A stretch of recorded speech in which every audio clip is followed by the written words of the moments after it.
Hi, welcome to another IGCSE physics video. This is chapter 1 general physics section 5, which is about forces. This video is part 2 of forces. In the last video we discussed types of forces, the definition of force, and Newton's laws of motion. So if you're coming from that video, then this is the next part. In this video we will learn about Hooke's law and circular motion. Before I talk about Hooke's law, let's first talk about springs. We all know about springs. You've seen those metal springs that you may find in machinery, or a tiny spring that you may find in your pen. And we know that springs are coils of metal, and we can either extend them or we can compress them. And springs come with different types of strength.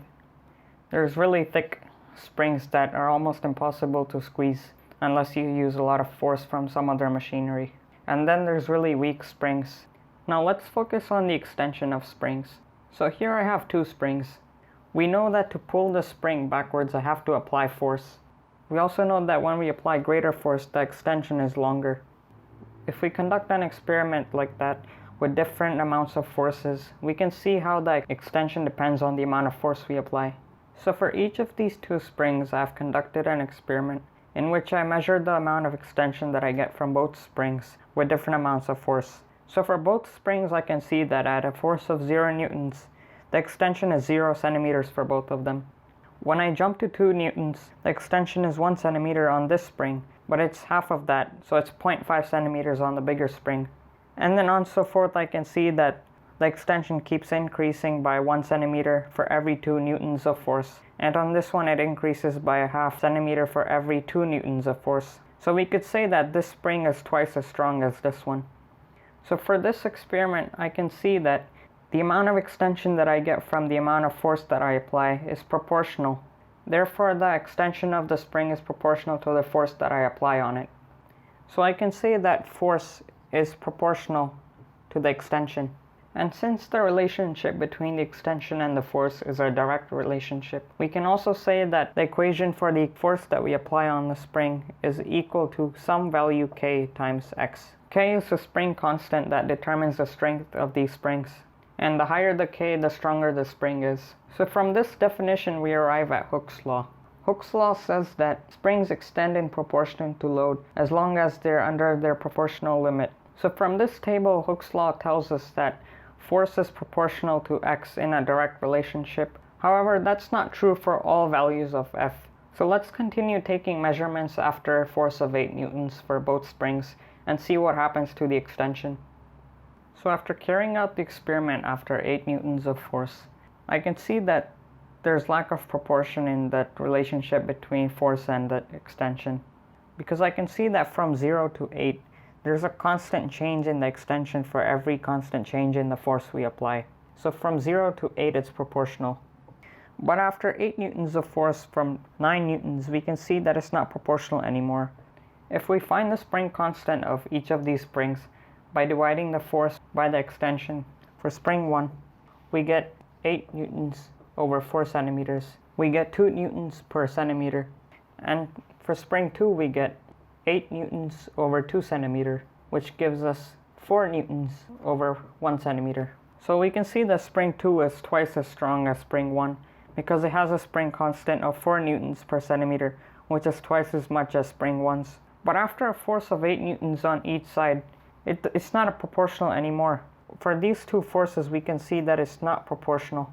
So we can say that the limit of proportionality of Hooke's law for these springs is at 8 newtons. But after 10 newtons, we can see that to extend the spring more, we don't have to apply any more force. It stays stuck at 10 newtons for both of the springs. And this is because it's the elastic limit, which is the point at which the spring cannot return to its original shape after it's stretched for so long. So we can mark the elastic limit at 10 newtons. But if we extend the spring after 10 newtons of force, we realize that we don't have to apply as much force. So after applying 10 newtons of force, to extend it after 9 centimeters on spring 1 and 7 centimeters on spring 2, we can see that we have to apply lesser force.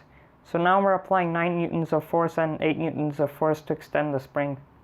This point marks the failure of the spring.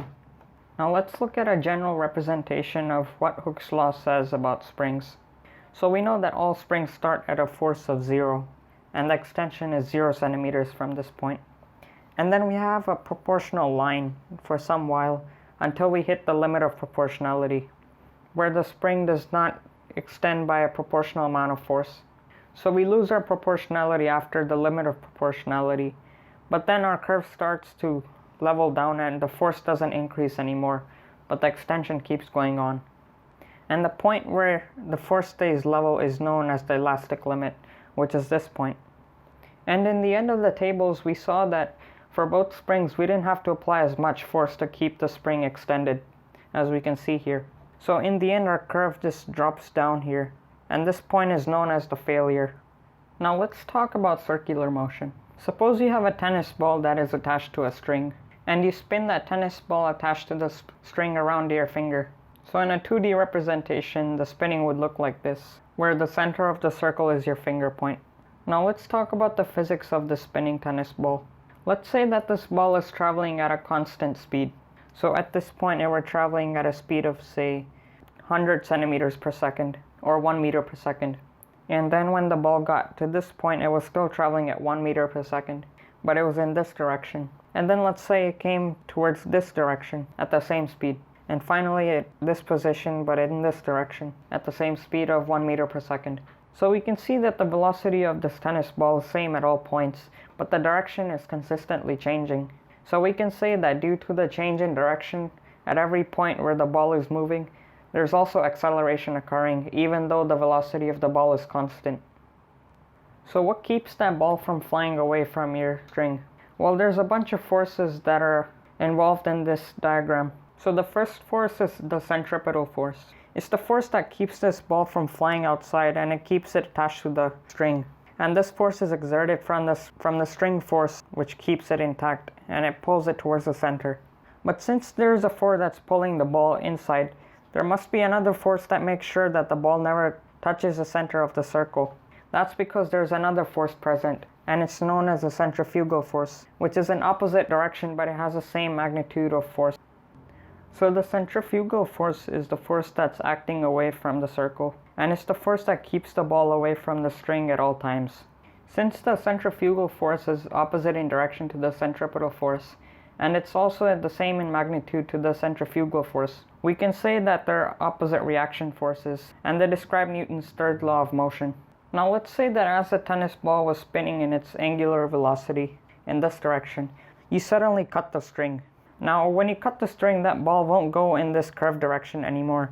Instead, it will slingshot tangent to the string's angle. So say if you cut the string over here, then it's going to be tangent to the center of the circle.